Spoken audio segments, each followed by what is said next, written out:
নমস্কার সুপ্রিয় সুধী। আজকে শুদ্ধ গীতা পাঠ চর্চা সিরিজের ৩৮তম ক্লাস। আজকে আমরা শ্রীমদ্ ভগবদ গীতার প্রথম অধ্যায়ের ৩৮ নম্বর শ্লোকটি নিয়ে আলোচনা করব। তার পূর্বে একটি বিষয় সকলকে অবগত করতে চাই।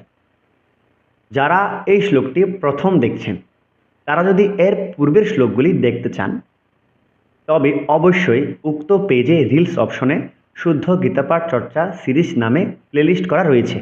উক্ত প্লেলিস্টে গিয়ে শ্রীমদ্ ভগবদ্গীতার প্রথম থেকে এই পর্যন্ত ধারাবাহিক সকল শ্লোক দেখতে পারেন। আর এই শ্লোকটি তথা আমার সম্পূর্ণ কার্যক্রম আপনাদের যদি ভালো লেগে থাকে তবে অবশ্যই শেয়ার করবেন এবং কমেন্টে জানাবেন। তো চলুন উক্ত শ্লোকটি অক্ষর বিশ্লেষণের দ্বারা বিশুদ্ধ উচ্চারণ সম্পর্কে অবগত হই। ইয়ধ্যপ্যেতে না পশ্যন্তি ৮। হ্যাঁ, উক্ত শ্লোকটি অনুষ্টুপ ছন্দে রচিত। অনুষ্টুপ ছন্দে রচিত সকল শ্লোককে পাঠ করার ক্ষেত্রে ৮ অক্ষর পরপর ছেদ করে থেমে পাঠ করতে হবে। পুনরায় বলছি, ইয়ধ্যপ্যেতে না পশ্যন্তি ৮। পরের অংশে আছে লোভৌ। লৌ দীর্ঘস্বর, ভৌ মহাপ্রাণ দীর্ঘস্বর।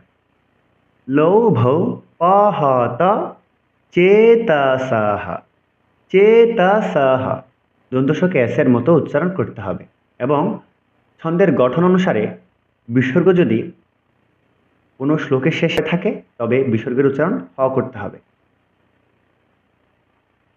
লোভৌ পহত চেতসঃ। পরের অংশে যাচ্ছি, কুলক্ষয়।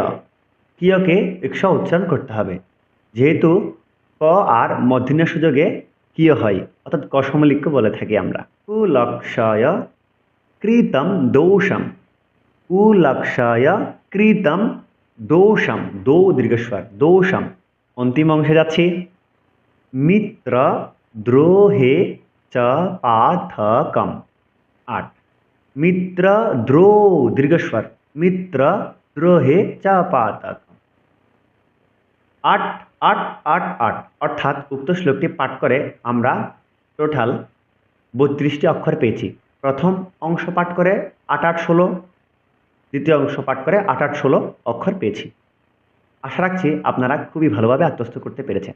চলুন উক্ত শ্লোকটি সুর দিয়ে পাঠ করার চেষ্টা করি।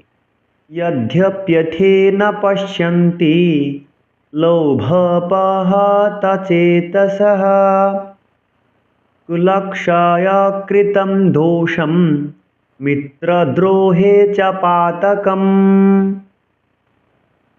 সুপ্রিয় সুধী, উক্ত শ্লোকটি কেমন লেগেছে অবশ্যই জানাবেন। শিখতে পেরেছেন কিনা তাও জানাবেন। যদি ভালো লাগে থাকে অবশ্যই শেয়ার করতে ভুলবেন না। সকলকে অসংখ্য ধন্যবাদ। নমস্কার।